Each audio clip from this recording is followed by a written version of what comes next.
Hi again, guys. This is John, Engineernerd from Twitter and TVandFilmToys.com, and I'm back with another video. And this one's going to be a little different because, Halloween's coming up, and I kind of did a little project that I think is appropriate. So I'm going to do a little tutorial video on something, and I'll kind of explain how I got there. Recently, I got the Dime Novel Legends, one of their Kickstarter figures, which is an Old West figure, and it's not the one in the video, but it's kind of similar to this too. And these are older vintage cowboys, and it got me thinking, I should build some stuff for that because it just seemed fun, and I felt like being creative. But you know what happens every time the sheriff comes to town? You know, normally there's a gunfight ensues, and then what happens? Somebody ends up dead in a pine box. Well, maybe the sheriff. And I got to thinking, well, I do a lot of, toy photography and stuff for my website and just, posting online and stuff. So I thought, how cool would it be to have like a little coffin or a little pine box in this case, because it could serve me in a number of ways. If you think about it, let's say, Hellboy's going to come to town, or he's off on an adventure somewhere. How many times has he run into a situation with a casket or some kind of pine box? That's kind of a common thing. Maybe you got kind of a fantasy setting, like a Game of Thrones setting. You could have a pine box there as well. So they turn up kind of all over. If the Punisher comes to town, I know it doesn't quite look like the Punisher yet, but that's what I'm working on with him. There might be explosions, but then there'll probably be a pine box in the end. So it just kind of had a lot of different, things you could do. If you got like a spec ops guy and he's over somewhere, somebody's probably going to end up dead and in a pine box. So that was my thought behind it, is it just could be a useful little photo prop for whatever I happen to be doing. And I've been watching a lot of videos, so I thought in this video I would show you how I did this, because as you can see, it's kind of a fully realized 3D prop. It's not perfect. I didn't intend it to be perfect. I just basically take pictures with it every now and then, and that's it. So anyway, that's why I'm calling this video Engineernerd Built a Pine Box. Hey, and then you can follow me at Engineernerd on Twitter. So there you go. I know, no fancy title screens or anything here, but that's what this video is going to be. And if you're waiting for a pun, you probably saw the outhouse and said, well, he's probably building an outhouse because, it is Halloween and every mummy poops sometimes. Okay, there's your pun, if you needed it. Let me just clear some of this stuff out of the way. Yeah, I know there should be a fancy cut right here, but we're not going to do that because I'm not fancy. And like I told you guys last time I did a video, I'm just kind of trying this out to see how it works, and we'll go from there. So, but anyway, here's the pine box again. Now in my next magical trick, I'm going to get rid of this brown paper because it is something I use for taking pictures. And I'm just going to show you all this little black base because I think that'll be the easiest for me and the easiest for you. I don't have to worry about ruining furniture. So this is just a piece of foam core I've put down. And I think it shows up stuff pretty well. So there you go. And Robbie's going to hold my name up there. So I want to start off first by saying that, I've got a bunch of note cards here, so bear with me. I want to give a special thanks to the YouTubers, Luke's APS, Luke's Affordable Paint Service. He's an English guy, and he does a lot of miniature painting, but he does some scenery building. And Black Magic Craft, go check him out, because Black Magic Craft's probably where I got 70% of what I'm going to show you. And he does a lot of D&D terrain. So he builds really miniature stuff, but I kind of took some of his techniques and stuff and turned them into something more action figure size. So anyway, go check them out because they do really cool stuff, and they were an inspiration for this, so I really got to thank them. So we are going to need some things, and let me run through the steps real quick first. we're going to make a template. We're going to cut out the pieces, texture the pieces, glue the pieces, base coat, color 1, color 2, and a wash. Now, some of these steps, hey, if you don't want to do them, don't do them. That's kind of what I picked up on when I was doing this project, because I did this project for myself, and I really didn't. I'm just going to set that right there. I didn't really plan on what I was doing. I just kind of set it up, and I said, oh, well, I want to make this, and I just went about making it myself. So I'm not going to show you exactly every step bit by bit, so don't expect a real drawn out. It'll probably be a little longer video, but it won't be every single step, because I want you guys to take away from this, hey, this is how I go make something for myself, and just try it. That's the biggest takeaway I can give you in this case. Just go try it. So, step 1, before we get started with anything, we need some things. And you'll see the first thing on the list is foam plates. Yep, that's what that is made from. Just your everyday, regular styrofoam plate. Yes, they do have to be foam. The paper ones will not work for this, for very distinct reasons that you'll see later on. But, you know, everything I'm going to show you, you can pretty much buy at the dollar store. So keep that in mind as well. I bought a big packet of foam plates for $1 at the dollar store, and I could probably build, at least a dozen coffins like this from it. So one thing I did do, and I want to show you, is you don't have to try and cut them with the big, raised area on them. Cut out the middle sections, because what we really want is just the flat area. So don't try and cut it with that big raised area on it. Next up, we need a ruler, and my preference is a metal ruler. These have the little cork stuff on the back. Not necessary, but I do prefer a metal ruler, especially when I'm cutting things. I think it's easier to get the blade to stay, on track, and a plastic ruler you can just, you can cut a knife into. So that's been my preference. You can see this is my ruler because it has my name on it. Because Tracy does a lot of crafts, sometimes we swap rulers back and forth without intending to. So we actually have a couple of these around the house, and one set of them says John's rulers, and one set of them says Tracy's rulers. I have different sizes. This one is actually an 18-inch.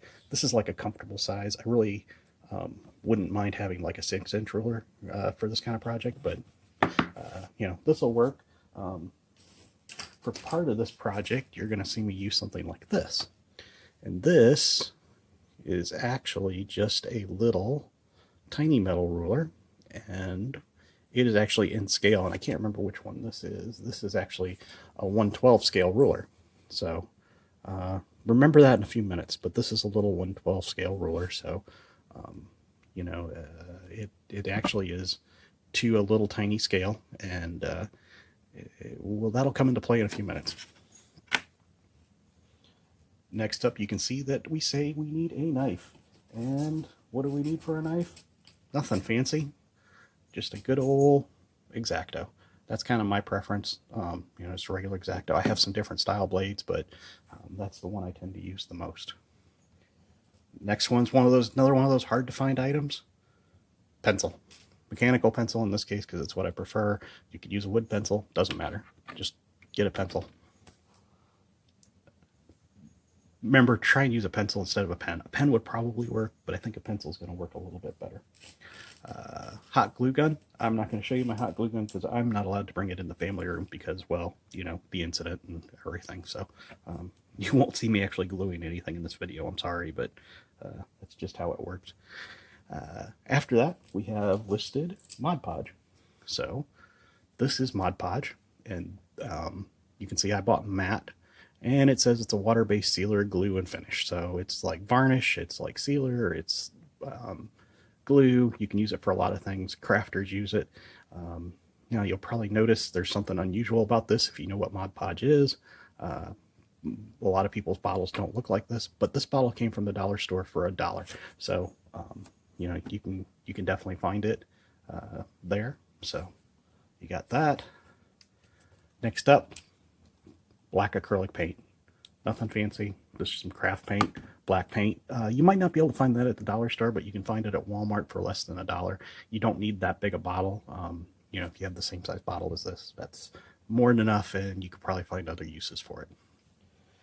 Past that, we're going to use some paints. I have some different colors, and I'm going to explain why. You do not need all these, so my suggestion is, you know, read. You're going to need 2 colors probably at the most. I have 5 here. Watch the whole video, and when you decide what colors you kind of want to go with for your pine box, then we'll tell you what they need to be. And actually, I probably won't even tell you what they need to be. I'll just let you guys go pick out some paint for yourself. But you will need 2 different colors, one darker, one lighter, essentially.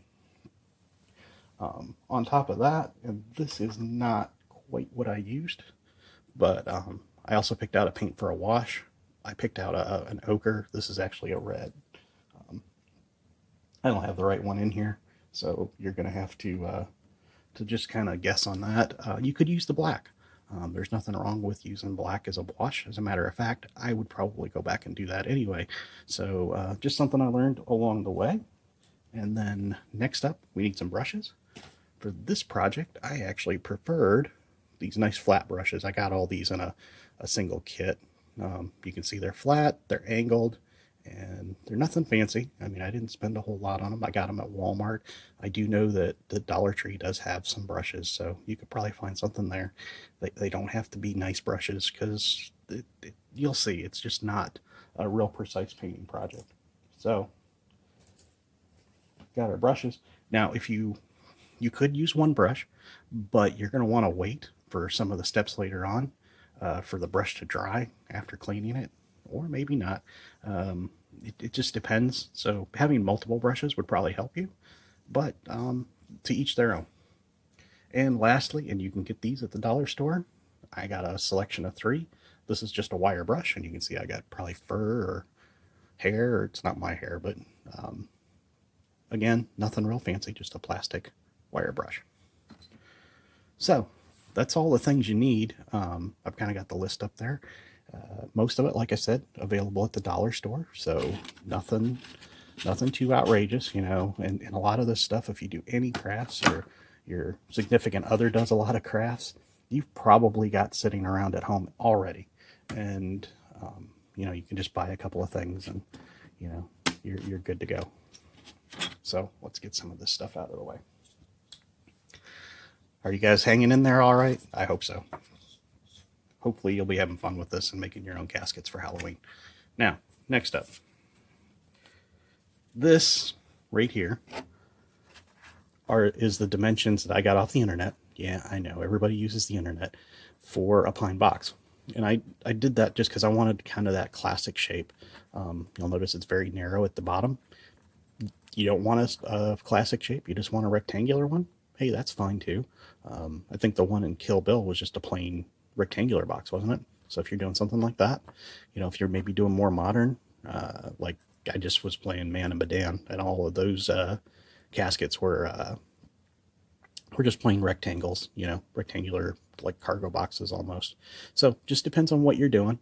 But you know, it is Halloween, and kind of the classic shape is what we all know and love. So we're going to want to build a template, and to do that, I'm using these dimensions. So it's 80 inches high, 18 inches tall, 18 inches wide. So those 2 dimensions are actually the same. 24 inches to the peak of the center. It's only 12 inches. It's very narrow down here. And then 24 inches kind of where the shoulders go.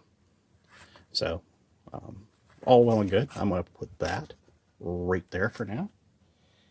And I want to take a minute and talk about scale. Remember, I was talking about that little ruler a minute ago. So in scale, you know, if you ever go to buy a model kit or whatever, scale is 1 inch, what was on the model, 1 inch, 1 foot, would equal 1 inch, or 18 inches, or 18 feet on the real model. So in this case, if we say it's 1 inch, 1 inch on the model would be 18 inches in real life. So that's how scale works. And, you know, architects actually have their own rulers, and engineers, and those kind of people. And those rulers are actually marked out with that in mind. So they have different, that's what, whenever you see one of these funny triangular rulers, this is called a scale. And the idea is that, like in this case, 3/16 on that end, that's 3/16 equals a foot. So just kind of tells you what the scale is going to be. So this is how you can take and reduce things. If you know how big they are in the real world, you divide them by the other number, and then you get what it's supposed to be. So now you're probably wondering, why did I say 1/18? Well, 1/18 is 3 3/4 inch action figure scale, meaning your typical Star Wars figures or your GI Joe figures, the little ones, not the big ones. So here we go. So for 3 3/4 inch figures, you end up with on the sides, it was 80 inches in the real world. So on the model, it's going to be 4.44 inches, meaning from top to bottom. I used 4.5 because it was easier. Again, the top or the middle section from point to point, 24 inches. I used 1.375. This is what the actual number came out to be. Because it's 1/18 scale, 18 inches in the real world equals 1 inch on the model. So any of the 18 dimensions are 1 inch. And then the 12 inches for the bottom foot section, I used 6.75 because it was an even measurement. It actually comes out to something like that. Now, if you say, "Hey, engineer nerd, I don't have 3 3/4 figures," well, that's simple. Use the same diagram, and you can actually just translate it over, and you can end up with something else. For example, if you use 6-inch figures, if you collect those, they're 1/12 scale. Typically, you may have to adjust because not everybody makes their 6-inch figures 6 inches. So it is what it is. Just keep it in perspective. And after you lay it out a little bit, you can always check it with a figure and make sure. That's what I did on these. Is I kind of just took a figure, put it on top of it, and said, "Yep, about right." So real world 80 inches, which is the length top to bottom, 6.667. So it's a little over. Your figure should basically fit inside. 2 inches wide, 1.5 inches for the height of the casket, and 1 inch for the foot, because it's 1/12 scale, 12 inches, 1 inch. So hopefully that helps with scale. Taking all of that into consideration, you can make yourself a template. And this is how I made my template. Basically, I just lined up all of the measurements. Here's the top, center, the little feet, and I made myself a template. Why did I make a template? Well, because I didn't know how many of these I was going to make. And two, it was easier to make on something like this. This is a piece of cardstock. If you got an old notepad laying around that just got like one sheet left in it, hey, take the backer off that, make it out of some stiff cardboard. Just something a little stiffer than normal. I wouldn't do it out of a piece of paper. You could, if you absolutely had to, but that is what it is. And, just use that. So this is, how you make the template. And you can actually see that is just that same size. So it's just, there's no fancy math or anything with the template. I did start, you can see I have a line down the middle. I started from the line and I put even amounts on both sides. It was just easier to lay it out. Otherwise, these angles can start to get a little screwy in here. So once you get your template kind of cut out, now you want to go to cutting the pieces. And to cut the pieces, it's going to be this easy.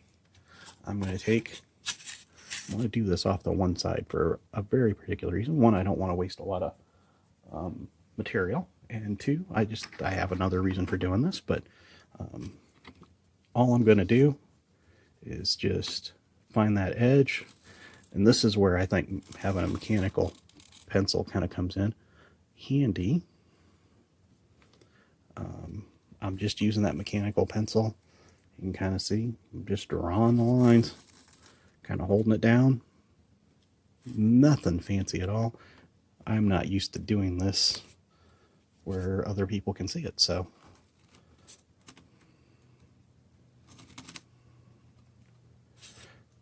And then straight across there. And I would actually hold the template in place to do that. Once you do that, you can kind of see, you know, hey, there it is. There's it all laid out. I do recommend that you get a little cutting mat, and then with your cutting mat, this is why I like to use a metal ruler, because even I'm going to use this little one, even with the little ones, you can just take now, line that up, and grab your X-Acto knife. So I'm holding it down, and oh, it didn't cut the first time. Don't panic. That's going to happen. Okay, you just don't want to panic and start whacking away at it. Always just make nice, neat. And I actually keep the ruler in one spot, just like that, until it breaks away. And then that way I know that I'm always on that same line.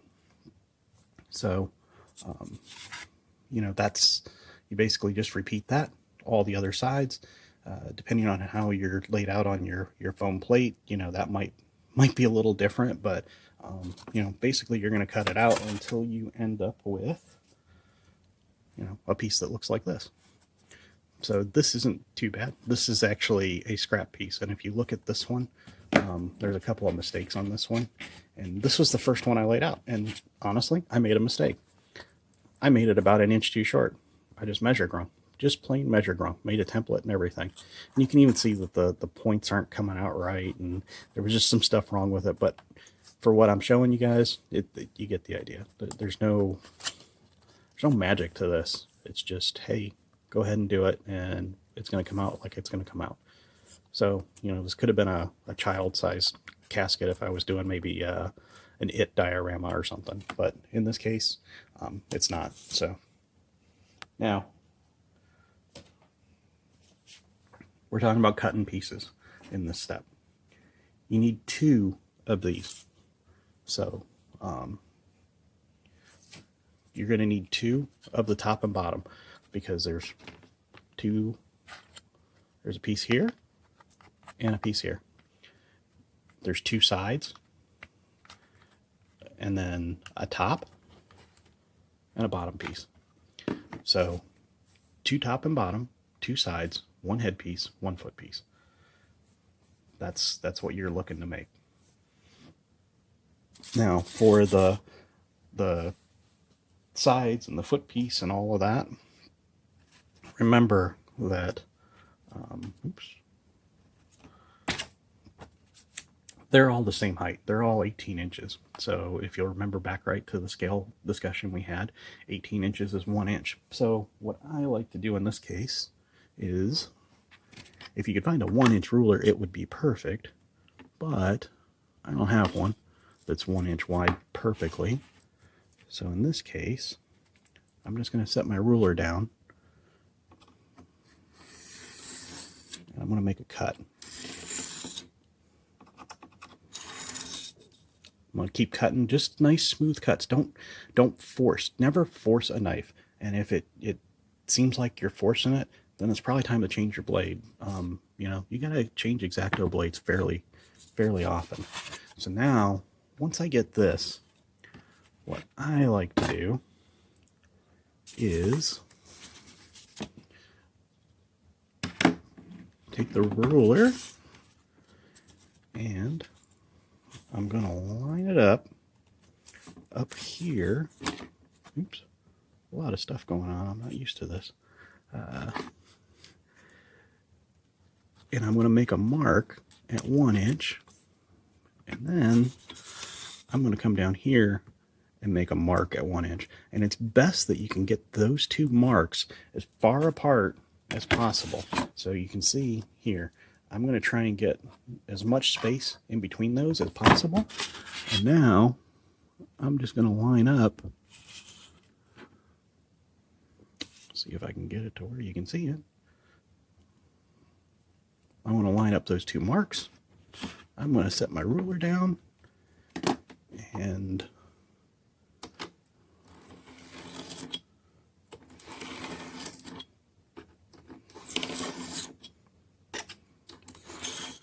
There we go. Now I've got a 1-inch piece. By doing that, by cutting one straight side first, I created a line.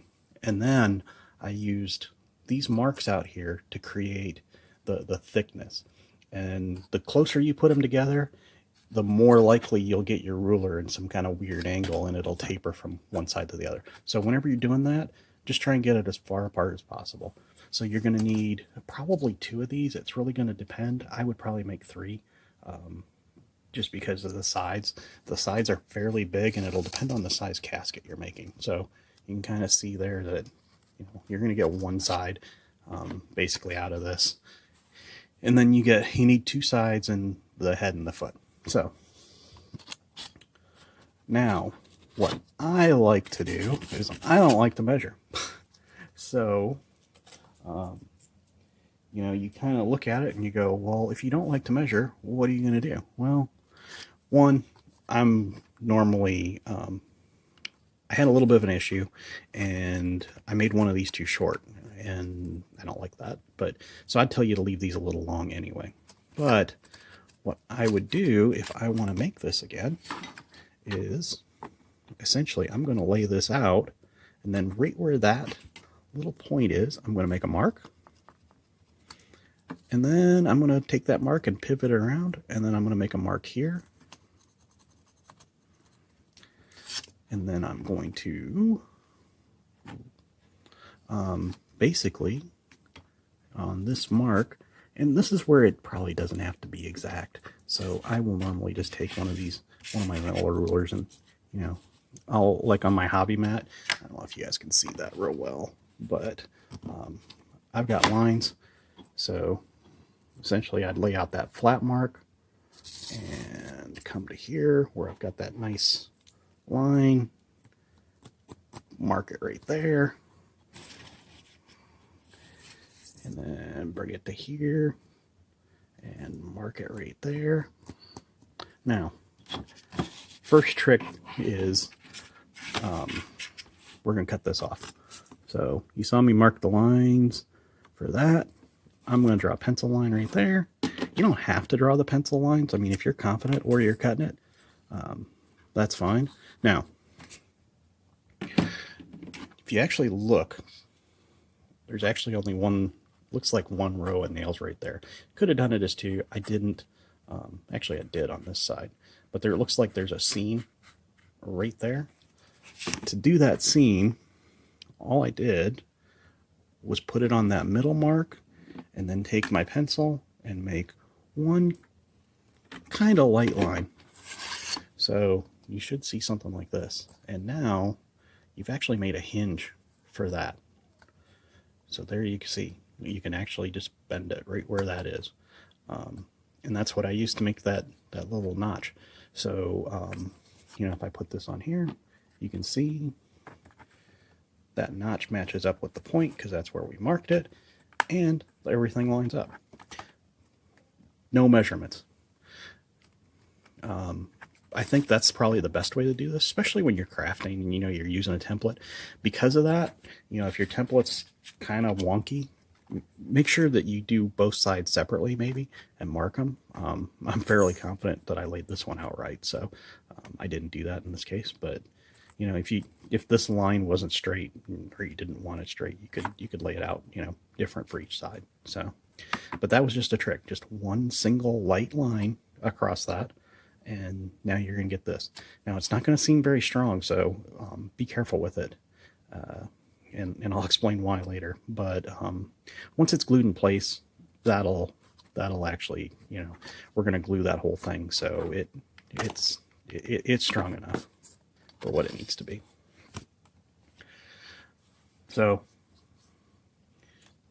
going back to what we need, you need 2 pieces for the head and the foot, and then 2 sides, and then a head piece and a foot piece. And I'm not going to cut all those out because basically the head and foot piece are just little pieces. They're almost like just this piece right here. So I'm not going to cut all those out. So where did we go next? Well, next we're going to go to texturing. And to do that, first things first, we're going to we're going to, you're probably wondering, there's probably a big secret to this. There really isn't. In this case, I am actually, I line up on my cutting mat, just like this. And see, I've got some little lines. I better do it over here. So I will line up to a line, and then essentially I'm just going to make some marks. And I want 3 boards, so I'm going to go like 1 here and 1 here on those lines. I know it's not quite even, but for what I'm showing you guys, it'll be fine. So I skipped 2, and then 2, and I basically put a line at both ends.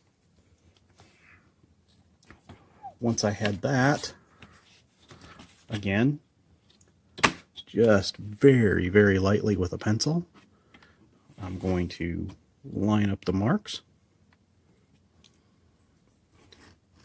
Very, very lightly, because you don't want to put that bending into all of those.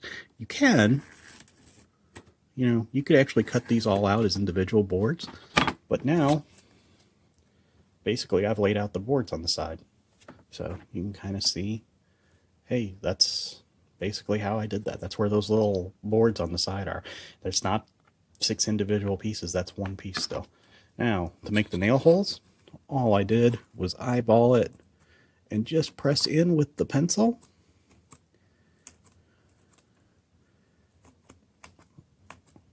Wherever you want a nail hole. And there you go. There's your nail holes. You can kind of see them right there. Just 1, 2, 3, 4. And, you know, you probably want to put some on the end. You just kind of got to think, you know, where would the nails be? And go around and put them in. And, you know, if you forgot that, like I forgot it before I painted it, I actually went back and actually put some in after I had it all glued together. It's not a big deal. You can just do that. As long as you haven't started painting yet, that won't be an issue. Now, you would go ahead and do the same sort of thing with this. You know, I did the same kind of line it up on when I laid mine out. I basically just laid out every block. The only thing is it's a little bit different shape. So basically I just lined up and drew lines in, and then went ahead and I figured, oh, well, there's going to be a couple rows of nails in other places, so I went ahead and put those in. And nothing fancy, just, you know, line them up, draw some lines, and there you go. You will notice, though, at this point, what's the biggest difference? Well, this one doesn't look like it has wood texture, and this one does. So how do we get that in there? I'm just going to try and do one little section in the middle and just pull it down through there once or twice, and there you go. Basically, you're scratching into the surface, but it's actually just going to dig in, and it's just going to give you, you know, you want to do it in one direction, and it's just going to, you know, give you a little bit of wood texture to it. And like when I actually did my original one, I actually did them all at one time. You know, I'm trying on this one to just kind of hit individual boards, but you can do it all in one time, and you know, there, I've added wood texture to that whole thing. And you know how deep you want it, you know how old the wood is, how smooth the wood is, you know, that'll depend on how much you want to do this. It's totally up to you. You press a little harder, maybe, like I said, I got 3 brushes in the kit that I got this in. Some of them were harder, some of them were softer. You could try it with a nylon brush. It'll probably work, but I'm not 100% sure. So just go ahead and do that if you so think. That's what you need to do.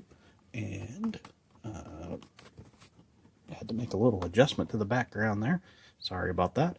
You know, you can end up with whatever texture you really want, but that's all that is. There was no fancy sculpting or anything. It's just a wire brush drug across the foam. So remember when I said you had to use foam plates? Yeah, this won't work on a paper plate. You gotta do this with a foam plate. So where did we go? Oh, yep. You're gonna want to do this basically for all of the pieces. So all 6 pieces get this kind of texture to them, and you can kind of see it a little better there. See if we can get it to focus in for you. Maybe not.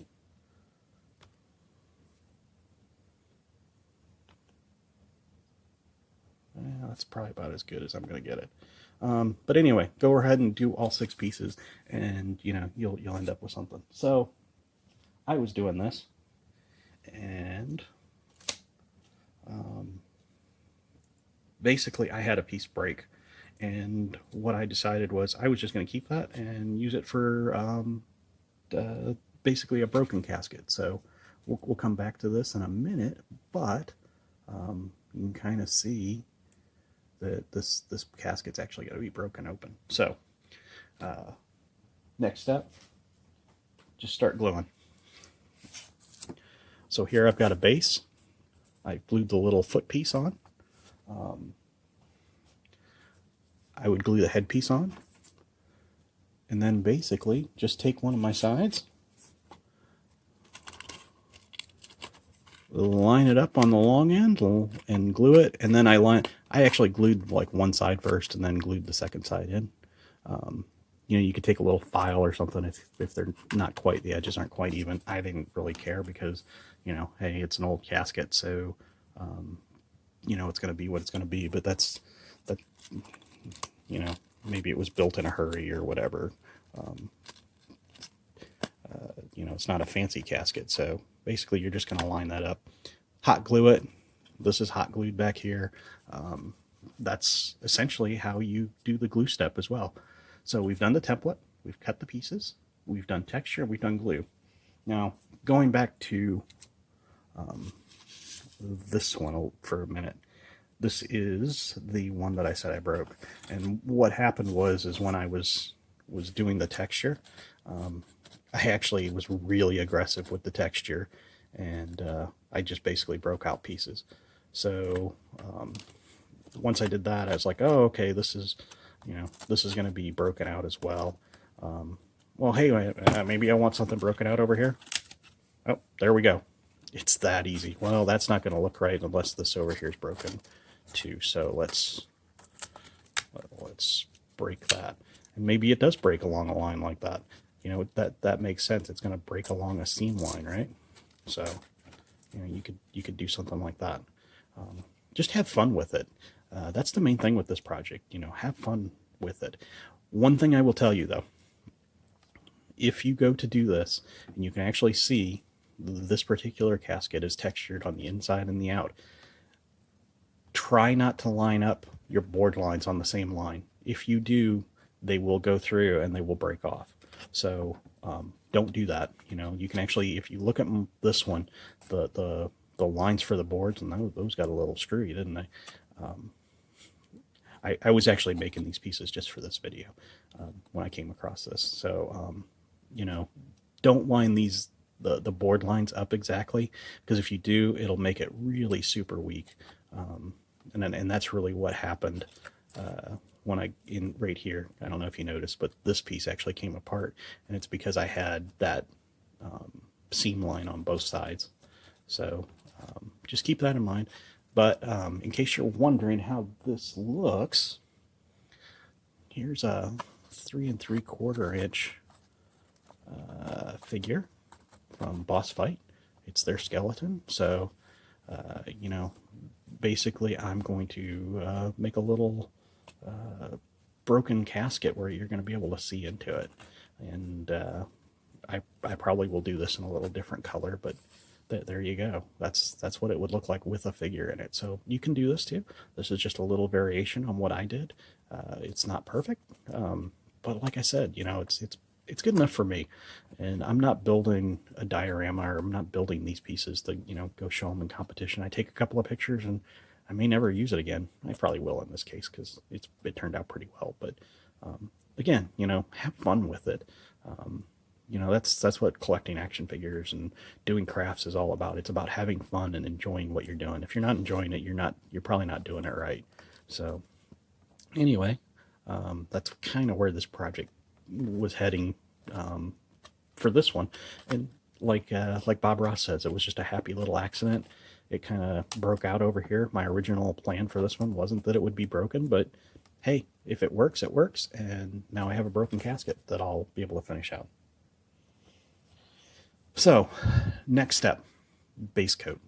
This is where we get to the Mod Podge. And you'll notice if you go to Dollar Tree or wherever and buy Mod Podge, you can buy a big bottle at the craft store. It will be white. But when you look at mine is actually, looks like it's dark. It's actually almost, if I can get it open. This one's gray. I actually have one that's even darker than that. If we look in it, it might actually be a little darker yet. What you want is almost, wait a minute. Yeah, there we go. This one is actually the one that I have it's actually black. So what I basically did is I took enough Mod Podge out of this one, I put it into this bottle, and then I started putting the black paint in. You don't have to have it perfectly black, but it does help. Now, if you were going to do a lighter shade, you may not even want to do black at all, but that's up to you. Essentially what you're going to do then is you're just going to cover the whole thing. And I don't have this one finished yet. I would actually cover all of these spots. So what this does is, if you remember right, this is like a varnish, but it's also a sealant and a glue and a finish. So it'll actually take this surface and make it a lot stronger. It won't be as easy to scratch up. That's why I said if you're going to put the nail holes in, make sure you do it before you paint it, because it'll be harder to do after. But that is, totally up to you. You could just use white, clear Mod Podge on this and then paint it black after. That works as well. You don't have to do it this way. This is actually what Black Magic Craft does. And I actually had made that batch up for something else other than that project. Actually, I think I made that batch up for the outhouse you saw at the beginning. So when you look at this, you can kind of see like hints, and this doesn't have a black wash on it, but just kind of some depth of color in places where you can almost see like black down in there. It'll just help anywhere that you paint that you don't get quite covered. It's basically a primer, so you're priming it in black. Now you might be tempted to say, oh, I'm just going to spray paint it black. Styrofoam does not react well with all spray cans, and you got to do it the right way. So it's a little easier to do it this way. Plus, it actually, when I got this thing together, I think I can actually believe that this Mod Podge coat that's on here actually stiffened it up quite a bit. You can really see it in pieces like this. If you do both sides, it's actually got I don't know how to explain it. It actually just feels stiffer. So it'll help stiffen up that model. It'll just give you a little bit more strength to it, which, for something like this, yeah, I could probably bust it open, real easy, but I'm not going to in this case. But so keep that in mind. So basically what you want to do, once you get everything glued together, take your casket, cover it in black Mod Podge or cover it in clear Mod Podge, and then paint it black. And that's the base coat. So that gets us up to paint colors. This is actually, I think, I'm trying to remember right, these two colors. So it's a darker base with just a lighter coat over top of it. And then this actually has a wash on it as well. And what that does is we're going to base coat, which we did in the black, and then we're going to put a base coat of paint on, and we're going to end up with something like this. It's not perfect. I'm not a professional painter for miniatures or anything. So, basically you got something that looks like that or something that looks like this. Now, depending on what kind of model you're going to do, you know, what you're actually going to do in the end with this, it may depend on how you paint it. I actually want to try a different color for my base, and that's these. So these are almost gray. They're dark gray. Going back to these. Now these are all paints from Walmart. These are 50 or 75 cents. So I'm going to try pewter gray and then a elephant gray over top of it. And what I'm trying to get is almost a driftwood effect or an aged wood effect. And how we're going to do that is we're going to, you know, you're going to base out your casket in like this color or in this color. And once you do that, you'll have like this really ugly looking casket. It does have some variation in it, which is kind of cool. You know, you can definitely see some variation, and I left that in there on mine because I want to see different tones. You think about wood, it normally like in toys or action figures, what do we all do? We just paint something brown, dark brown. Whenever you were coloring crayons as a kid, what'd you do? You just painted it dark brown, and everything looked like this. Hey, and if you know you want to do that with your casket, you just want it one color, you got the texture in there, go ahead and paint it that color. Hey, did you cut out the pieces and you just want to glue them together and have that and paint it? Do it. It doesn't matter as long as you're happy with the result. But, you know, that's just dark brown. But, you know, here's an example where it's a different piece, obviously. But if you look at all the tone and stuff, this actually started as this color right here. I've kind of used the same technique. It's been painted all black. And then over top of that, I've put basically this color and then that color as a highlight over top of it. And then I've washed it all. So you can kind of see how much just that little bit of tone, you know, going from solid this color, you know, if I did that on this, it would pick up all of this and it would pick up all of that grain. And when you look at things in nature, they're not one color. So when you look at casket wood, it's not going to be all one color. It's just not. And you can see there's variation throughout this. So you know, no piece of wood. You look at any piece of wood in your house, it's not going to be the same tone from end to end. If it is, it's probably not wood. So there you go. So let's just do a little of this just to see kind of what the effects are. So I'm going to set these aside. I'm going to grab some brushes. Remember the brushes? Yep. Okay, we got those. And I'm going to set one of those aside for something at the end. Here's the black, just black painted all over it. So you know, you can see that again. But basically, you're going to paint everything black, and then you're going to put your base coat over top of it. I like these. I got a bunch of these at the dollar store. Once they're dry, I don't necessarily clean them out, but in this case, I'm actually just going to put in a little bit of the lighter color and a little bit of the lighter color. And wow, this one's not even open, so you guys get to see me cut my finger open while trying to open a thing of paint. And that will be exciting. If I do end up going to the emergency room, I will make sure to take the camera along with me, and you guys can see that as well. But anyway, so we'll just put, I don't need very much because in this case this is getting to step 2. So I've already base coated everything to this stage, we'll say. I put the black base coat on, and then I've just kind of ran over everything with the first color. The next step would be to dry brush it in the second color. And for that, I'm going to start with the gray one. I'm just going to take and get too much paint on the brush to start with. That's why I like these brushes in particular, though. Just because they're a little easier to work with for this step. And I am just going to start. I know you said, why'd you put all that paint on that brush if you're just going to... So I'm going to get it down. You can kind of see I've got this brush down to this point right here. And now I am going to just go over this very lightly. See how you can hear the brush is barely touching anything, and see how it's leaving that just ever so light on the high spots gray. So you know, that's that yellow with a gray over top of it. So that might be, you know, some wood that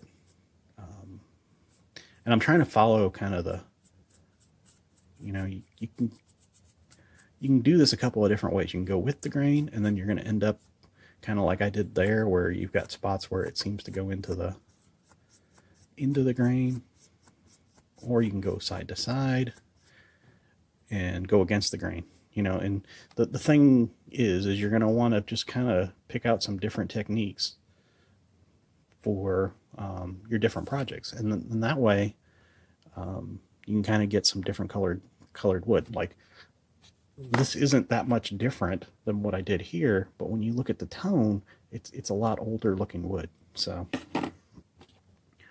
I am actually, and for this, I'm just going to, I like to get paint on both sides of the brush before I do that thing where I'm going to grab the paper towel. And I am not an expert at this. Hey, you know, there's plenty of videos out there that can show you how to dry brush. But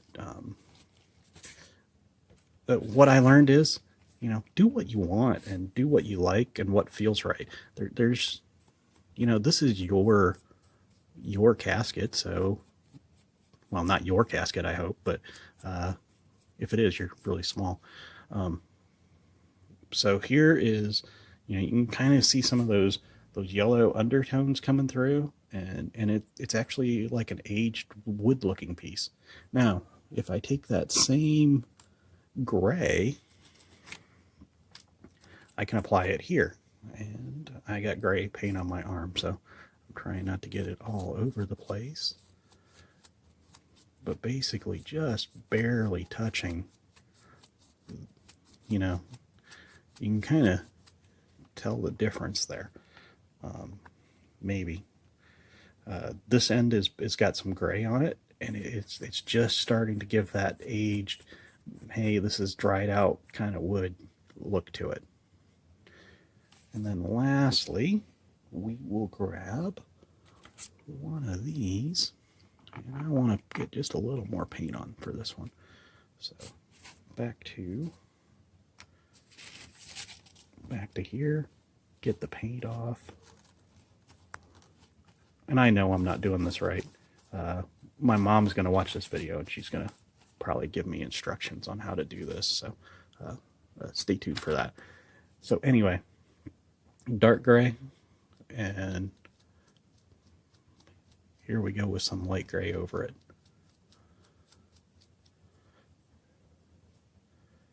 So this is starting to, you can kind of see you got the darker tones running through, because we've got that black and that dark gray coming down underneath there.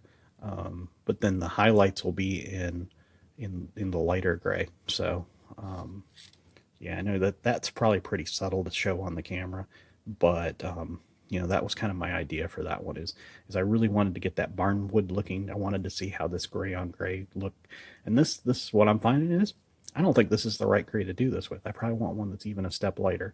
I do have one of those, and I will probably use that for this. This is what I'm going to use for that one casket that's all broken out. I will actually take and paint it out. I think I'm going to base it out in dark gray, and then do like the light gray high dry brushing on it. So just to show you the difference, I want to grab that, I'll put there, and that I'll put there. Another brush, and I could use the same brush probably, but in this case I'm going to grab some of that almost flesh colored paint, and I'm going to find a clean spot here and just again get it almost to there. So you're basically getting a dry brush. That's why it's called dry brushing, right? You want to get as much of that excess paint off of there as you can. And then just to show you the difference, this has gray on one side and wondering if that's actually what color this one was based in. Just because it's actually filling it out. So let's grab this one. And well, that did not work, did it? That's the thing about this is maybe you want to take some of your little scrap pieces, just take and put some texture on those and try a couple of paints, buy some extra paint. 50 cents, $1 a jar. It's not that much. We're just going to get this to where it's just about dry. And now I'm going to grab this one and there we go. Now you're starting to see more wood tone. Here's it with gray, and then here is with the wood tone. So you can kind of tell the difference. Gray, and you can see the yellow is coming through, and then darker, the two-tone kind of wood kind of look. You're just trying to hit the tops of those and any like high edges. So just keep that in mind. So there you go. That's kind of what you're looking at. So you can almost see the three different steps. You got the black, you got the yellow, and then you kind of got the high tone, the bright tone kind of over top of it. And that's how you end up with something like this. Is you're just gonna keep going. I think I didn't use that dark yellow because when I made this particular pine box, I wanted it to look almost new, like the sheriff had just came to town, took out somebody, and this is actually, I think, the color that I used on the outhouse. And when you saw the outhouse, you kind of see it definitely had an aged appearance to it. Hey, if you want a little bit more, let me get the brush a little drier. And, if you go with the grain, you're going to get more of that paint. If you go against the grain, you're going to get less of that paint. So just keep that in mind. Obviously, the pros are going to tell you want to go against the grain. So you want to go, if your grain's this way, go this way, because you just want to pick up those high spots and then leave some of that yellow tone underneath there.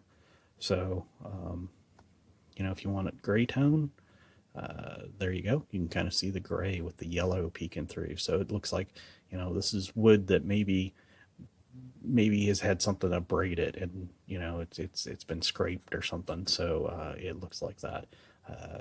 You got different things you could do there.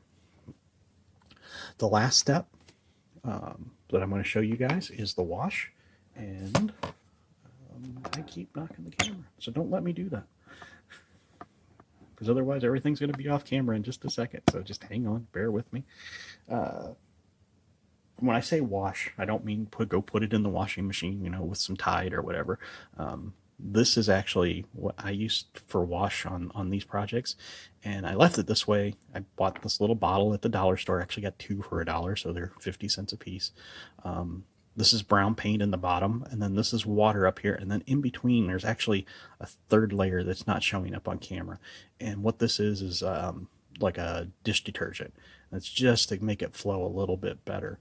So the idea behind a wash is you don't use it like that. You want to shake it up to where it's like this. And I'm going to just put a little bit in one of these little... You can see that it's very runny compared to paint.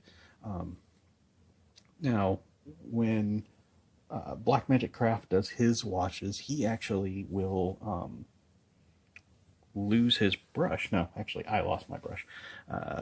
He will actually just pour it directly on his models.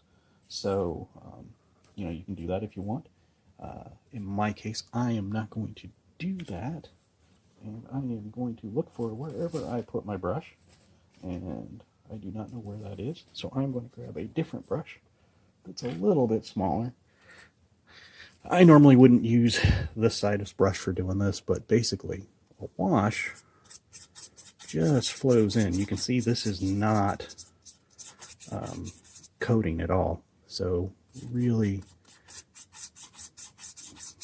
all you're doing is moving that around and adding that tone.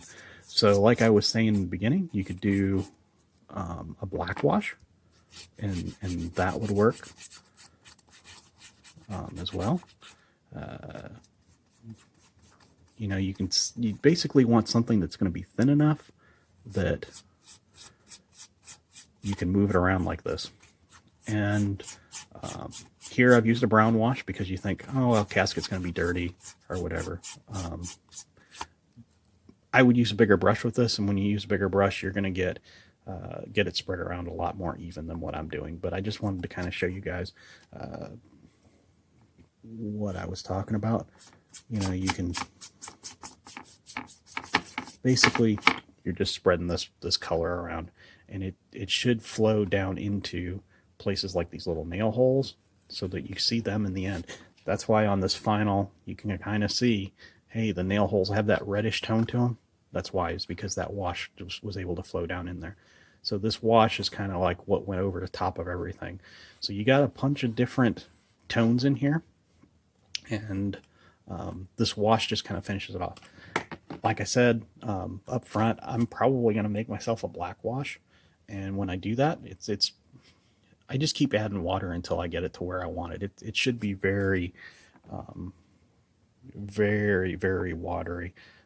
You don't want much paint, you know. I think when I did the last black wash, I actually started with water and just kept adding paint. I'd take a little bit out, you know, stir it up, take a little bit out, spread it on something, and see where, you know, where it got to. Same thing on here. You know, this is actually the wash I used on this, so you can kind of see how that color is coming through, and when it dries, just keep spreading it around, and it'll be okay. You can see it's a little bit darker, so that's something that you can use. You know, hey, if you don't like the tone of something, go ahead and you know, add a wash to it, add 2 washes to it. Like I said, I don't necessarily, I think that this down in the shadows and stuff needs to be a little darker, so I'm going to make a black wash for it, and I will actually repaint it with a black wash as well. That way, you know, all those little seams and stuff look a little bit darker, but I'm probably going to go really thin on it just so that it flows a little bit better. So I hope you guys enjoyed this. Go out, you know, buy some craft stuff. Not really a whole lot here, and make yourself a casket. Is this the neatest one? No, and I know some of you guys are watching this going, well, I could cut and put that together much nicer, and you probably can. I don't, it doesn't bother me. This was actually a project one afternoon. I just sat down and I said, I want to build this. And I went ahead and did it. And so now I have this little casket, and when it sits in, you know, next to my my Marshall, it'll look pretty good. So happy crafting, and go make some caskets for Halloween. And as always, remember to help control the pet population. Have your pet spayed or neutered. And until next time, this is Engineernerd saying peace out.